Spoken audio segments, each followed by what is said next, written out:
행운권에 당첨돼 보신 적 있으십니까? 보통 간혹 어떤 행운권 당첨하는데 우리가 그런 기회가 있잖아요.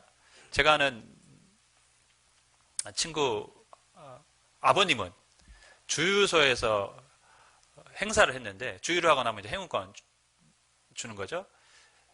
당첨이 됐어요. 그랜저가 당첨됐다고. 실제로. 아, 대단한 행운 아닙니까? 저는 개인적으로 그런 일이 거의 없습니다. 제가 가진 번호만 싹싹 다 이렇게 피해서 간. 그랜저가 아니라 돌집에서 하는 행운권 추첨도 거의 당첨돼 본 적이 없는 것 같습니다. 살면서 주변에는 굉장히 큰 횡재, 행운을 맞은 사람들을 우리가 가끔 보게 됩니다. 그런 사람들 보면 어떻죠? 부럽죠. 네, 부럽습니다. 아, 나도 저런 행운이 있었으면, 저런 운이 나에게도 있었으면 얼마나 좋을까, 이런 생각을 가져봅니다. 성경에도 어떻게 보면 굉장히 뜻하지 않은 행운, 은혜를 받은 사람들이 있는데 기브온 사람들이 그런 사람들입니다. 오늘 본문에 나온 기브온 사람들은 자신들이 생각하지 않은 은혜, 행운을 얻은 사람들임을 우리가 알 수 있습니다. 그들이 얻은 행운은 무엇이며 어떻게 그 행운을 얻었으며 우리에게 주는 교훈이 무엇인지를 오늘 말씀을 통해서 살펴보겠습니다. 이스라엘 백성들은 계속해서 전쟁 중이죠. 여리고를 점령하고 아이를 점령함과 동시에 베델도 같이 점령을 했습니다. 그 이야기는 뭐냐면 가나안의 중부 지역을 점령을 한 겁니다. 그러니까 파죽지세로 지금 가나안 땅을 점령하고 있으니까 나머지 이스라엘 가나안 족속들이 어떤 마음이 들까요? 두려운 마음이 듭니다. 왜냐하면 이스라엘 백성들이 인구가 굉장히 많거든요. 그러니까 우리가 1대1로 싸워서는 이길 가능성이 없다, 승산이 없다라고 판단하고 이 남쪽 지역, 중부를 이제 이스라엘 백성들이 점령했기 때문에 볼륨 조금만 낮춰주시겠어요? 이 남쪽에 있는 가나안 족속들이 어떠한 계획을 짜냐면 우리가 연합해서 싸우자, 동맹을 맺어야 한다. 안 그러면 우리가 이길 수 없다고 동맹을 맺습니다. 그런데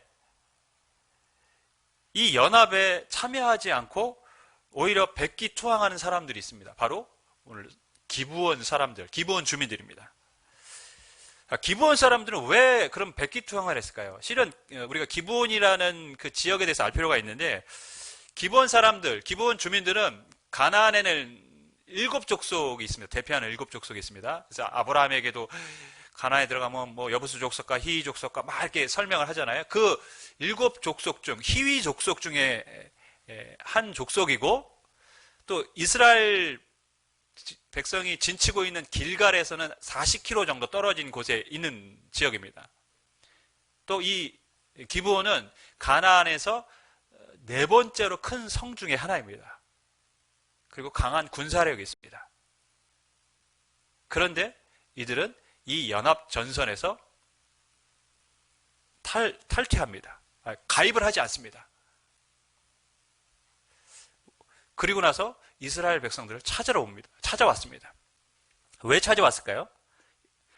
목적이 있겠죠. 6절 보면 그들이 길갈 진영으로 가서 여호수아에게 이르러 그와 이스라엘 사람들에게 이르되 우리는 먼 나라에서 왔나이다. 이제 우리와 조약을 맺읍시다 하니 이스라엘 백성들에게 찾아온 목적, 조약, 평화 조약을 맺기 위해서 왔습니다.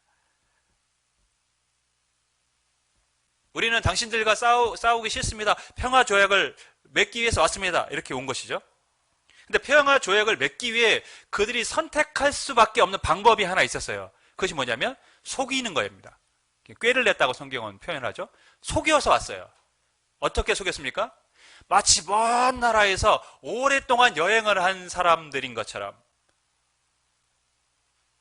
오늘 성경을 보면 헤어진 전대, 헤어진 포도주 부대, 낡은 옷, 낡은 신, 심지어 곰팡이가 난 떡까지 준비해서 이스라엘 백성들에게 찾아왔습니다. 평화조약을 맺으러 오는데 속임수를 쓰고 있어요. 그 이유가 무엇일까요? 24절, 우리가 읽지 않은 24절을 보면 그들이 자신들이 속인 이유에 대해서 이렇게 얘기합니다. 그들이 여호수아에게 대답하여 이르되 당신의 하나님 여호와께서 그의 종 모세에게 명령하사 이 땅을 다 당신들에게 주고 이 땅의 모든 주민을 당신들 앞에서 멸하라 하신 것이 당신의 종들에게 분명히 들리므로 당신들로 말미암아 우리의 목숨을 잃을까 심히 두려워하여 이같이 하였나이다. 무슨 말씀이냐면 가나안 땅을 다 진멸하라는 하나님의 명령이 있었습니다. 자신들이 그것을 알고 있다라는 거예요. 그래서 우리는 두려워한다라는 겁니다. 그리고 하나님은 반드시 당신들을 통해서 그 일을 행하실 거라는 우리는 알고 있다라는 겁니다. 근데 그 심판을 피할 길은 뭐밖에 없습니까? 싸워서는 우리는 진다. 조약을 맺는 길밖에 없다. 그래서 찾아왔다는 겁니다. 문제는 하나님께서 가나안 족속과는 화친, 평화 조약을 맺지 말라고 이미 모세 시대에 명령을 하셨어요. 너희는 가나안 땅에 들어가면 가나안 족속과 절대 평화 조약, 화친을 맺지 말아라. 하지만 먼 나라에서 온 사람들과는 화친을 맺을 수 있다라고 말씀해 주셨습니다. 놀랍게도 이 기브온 사람들이 이 내용을 알고 있었던 겁니다. 저는 이 부분에서 그들이 얼마나 살기 위해 노력을 했는지를 알 수 있는 대목이라고 봅니다. 전쟁에는 분명히 승산이 없다. 하나님이 함께 하시기 때문에 우리는 진다. 살 길이 뭐냐? 화친을 맺어야 된다. 그런데 가나안 족속과는 화친을 맺지 말라고 했다. 그럼 우리가 할 수 있는 방법은 뭡니까? 속여서라도 화친을 맺자. 그 길밖에 없다. 그렇게 결정한 것이죠. 자신들이 살 길은 거짓을 통해서라도 이스라엘과 평화조약을 맺는 길밖에 없다고 그들은 판단한 것입니다. 그래서 먼 나라에서 온 것처럼 속여서 왔습니다. 그리고 조약을 맺었어요. 그런데 며칠 뒤에 이 사실이 발각이 되었습니다. 이 사람은 먼 나라 사람들이 아니라 이 길갈에서 멀리 떨어지지 않은 기브온 사람들이었다는 것을 알게 되었습니다. 이 사실을 알고 이스라엘 백성들이 가슴이 덜컹 주저앉았어요. 왜 덜컹 주저앉았을까요? 원래 가나안 족속과 화친을 맺지 말라고 율법의 모세가 명령을 했습니다. 근데 이들은 지금 뭘 한 겁니까? 그 명령을 어긴 겁니다. 명령을 어겼다는 것은 뭐죠? 지금 여러분 우리가 여호수아서에서 하나님의 말씀을 어기면 무엇이 따라옵니까? 하나님의 재앙이 따라옵니다. 화가 임하는 것입니다. 가슴이 덜컹 내려앉습니다. 백성들이 화친을 맺은 족장들에게 막 화를 냅니다. 왜 여호와께 묻지도 않고 너희가 화친을 맺었느냐? 불안한 거죠. 왜? 또 어떤 화가 임할지 모르니까. 여러분, 이 기브온 사람들과 화친을 맺은, 평화조약을 맺은 것은 어떤 의미가 있을까요? 하나님께 묻지도 않고 평화조약을 맺은 것에 대한 어리석음에 대한 기록일까요? 저는 그렇게 보지 않습니다. 왜냐하면 성경이 그렇게 말을 하지 않습니다. 족장들이 여호와께 묻지도 않고 조약을 맺은 것에 대해서 백성들은 분노를 합니다. 그러나 하나님은 단 한 번도 이 부분에 대해서 어떠한 언급도 하지 않으셨어요. 그리고 이것이 하나님의 말씀을 어긴 일이라면 다음에 뭐가 따라와야 됩니까? 하나님의 율법을 어겼기 때문에 재앙이 따라와야 되죠. 전쟁에서 져야 됩니다. 그런데 이 기브온 족속으로 일어난 남부 연합가의 전쟁이 이제 발발이 되는데 이 전쟁에서 하나님은 전무후무한 그런 기적을 보여주시면서 해와 달이 멈추는 그런 기적을 보여주시면서 이스라엘을 승리하게 해주셨습니다. 그럼 이 기브온 족속과 맺었던 이 조약이 하나님께는 어떻다는 것이죠? 유효한 조약이었다는 것입니다. 우리는 그것을 알 수가 있습니다. 하나님께서 이 조약을 인정해 주셨습니다. 이것을 통해 하나님은 이 조약의 의미를 우리에게 가르쳐주고 있는 것이죠. 전 두 가지 의미가 있다고 보는데 제가 계속해서 말씀드린 겁니다. 하나님께 나오는 자들은 심판을 면한다는 것입니다. 라합도 그랬습니다. 다 진멸의 대상이지만 하나님을 찾는 자들, 내가 심판을 피할 수 없는, 죽을 수밖에 없는 존재라는 것을 알고 하나님께 나오는 사람들은 구원해 주시는 겁니다. 기브온 족속도 마찬가지입니다. 하나님이 구원해 주시는 겁니다. 그들을 살려주시는 겁니다. 여러분, 우리는 다 하나님의 진노를 피할 수 없는 죄인들입니다. 동의하십니까? 우리는 하나님의 진노를 피할 수 없는 죄인들입니다. 살 길이 무엇입니까? 하나님을 붙잡는 것입니다. 우리에게 구원자를 주신 예수 그리스도를 믿는 길밖에 우리에게는 구원을 얻을 길이 없습니다.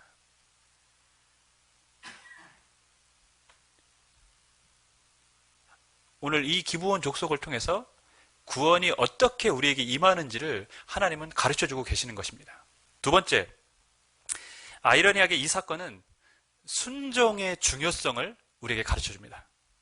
18절, 19절을 보면, 그러나 회중 족장들이 이스라엘의 하나님 여호와를 그들에게 그들에게 맹세했기 때문에 이스라엘 자손이 그들을 치지 못한지라. 그러므로 회중이 다 족장들을 원망하니 모든 족장이 온 회중에게 이르되 우리가 이스라엘의 하나님 여호와로 그들에게 맹세하였은즉 이제 그들을 건드리지 못하리라. 이렇게 말씀합니다. 무슨 말씀이냐면 속여서 화친을 맺었습니다. 그러면 파기가 돼야 되는 게 아니라 우리가 여호와의 이름으로 맹세했다. 그래서 우리는 그 화친을, 조약을 깰 수 없다라는 것입니다. 아주 중요한 의미가 있습니다. 여호와의 이름으로 맹세했기 때문에 우리는 이것을 반드시 지켜야 한다.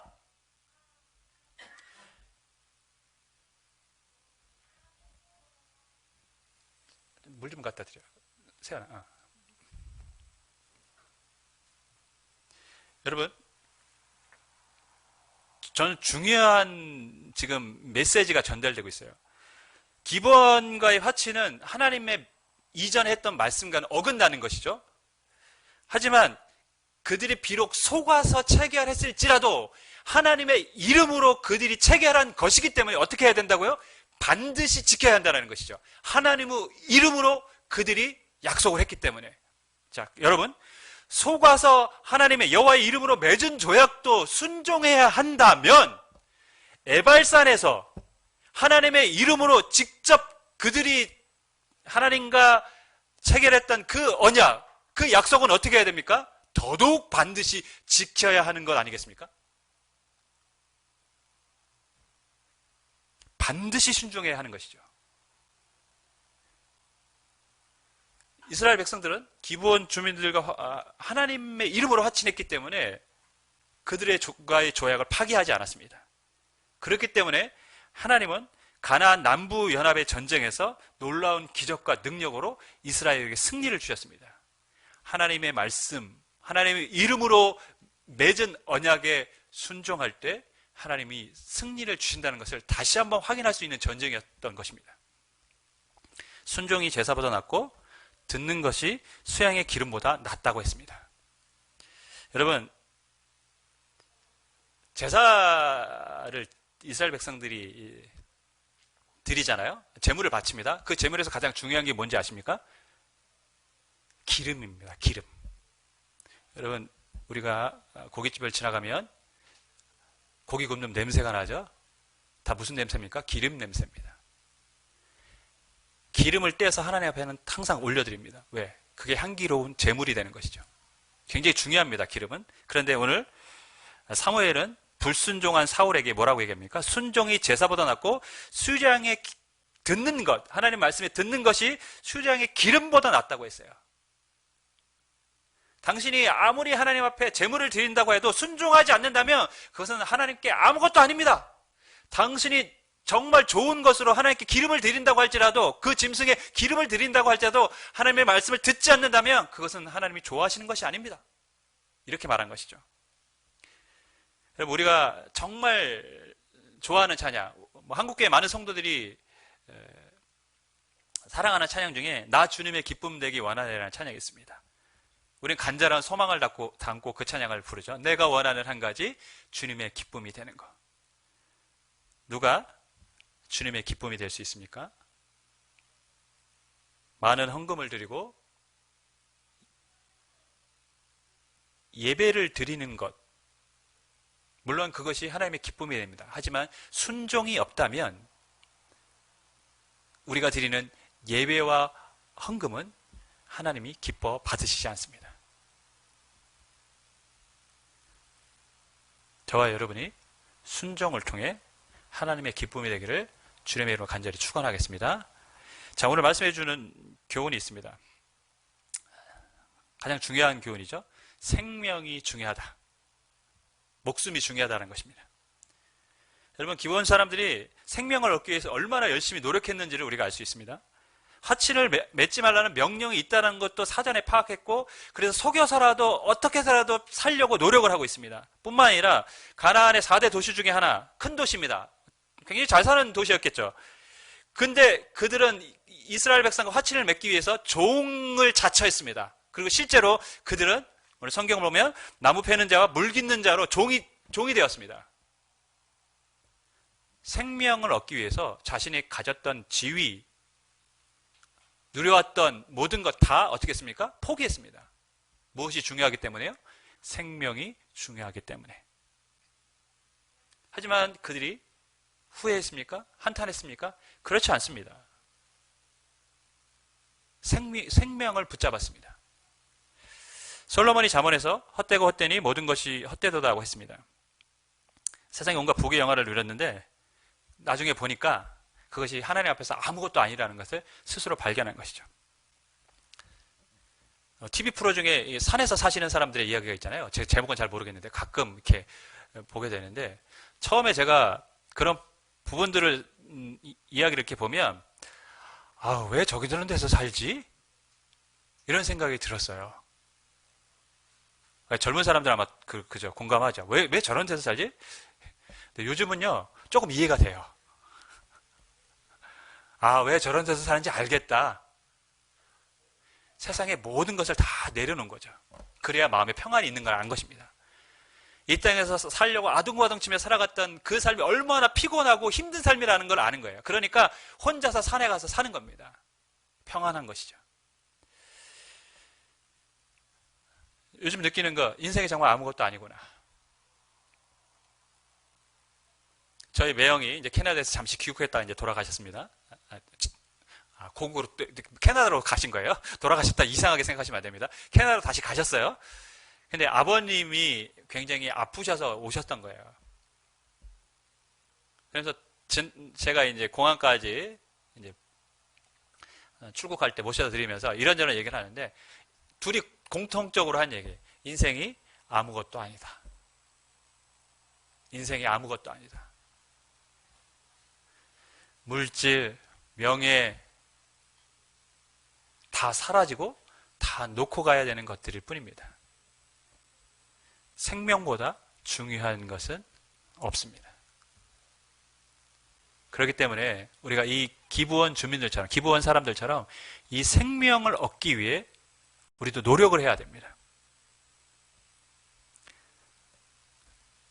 우리가 정말 이렇게 깊게 생각하지 않는 것 중에 하나님의 마지막 때가 다가오고 있다는 부분입니다. 그때는 하나님의 진노를 피할 길이 없습니다. 여전히 우리 주변에 믿지 않는 사람들이 있지 않습니까? 너무 안일하게 생각하지 마십시오. 여러분, 두려워해야 됩니다. 어쩌면 지금 이 시간들이 하나님이 우리에게 주신 기회의 시간들이라는 사실을 우리는 잊지 말아야 됩니다. 근데 그 기회가 점점 사라져가고 있습니다. 생명보다 중요한 것은 없습니다. 두 번째, 모든 성도는 은혜 받은 사람들이라는 것이죠. 이 기브온 사람들은 종이 됐습니다. 나무를 패고 물을 깃는 사람들이 됐습니다. 어떻게 보면 큰 도시의 사람들이 갑자기 종으로 전락했으니 얼마나 비참한 삶이 된 것입니까? 그런데 그들의 이후의 삶은 하나님의 은혜 안에 있었음을 알게 됩니다. 솔로몬이 1,000번제를 드린 곳이 어디입니까? 기브온 산당입니다. 솔로몬은 왜 기브온 산당에서 1,000번제를 드렸을까요? 원래 실로에 뭐가 있습니까? 하나님의 성막이 있었죠. 성전을 짓기 전이었기 때문에. 그런데 언약궤는 뺏겨서 나중에 다윗이 찾아와서 예루살렘에 두었습니다. 그럼 번제단이 무슨 이유인지 모르지만 기브온 산당에 가 있었고, 그렇기 때문에 솔로몬은 기브온 산당에서 1천 번제를 드린 것입니다. 저는 궁금한 게 생겼어요. 성경에 기록되어 있지 않지만 왜 그럼 사람들이 중요한 번제단을 기브온 산당에 뒀을까? 궁금하지 않습니까? 가나안에 많은 지역이 있는데 왜 굳이 기브온 산당에 뒀을까? 언약궤는 예루살렘에 있다면 예루살렘 근처에 두면 되지 않았을까? 기브온 사람들의 신앙이 굉장히 다른 사람들 보기에도 칭찬받을 만한 신앙이었기 때문은 아니었을까요?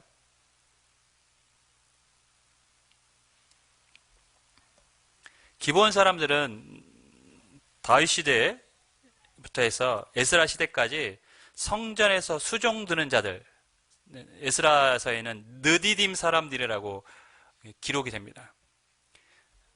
하나님 앞에서 살기 위해서 나왔지만 그들은 이후에 하나님의 성전에서 수종을 드는 역할을 하게 되었습니다.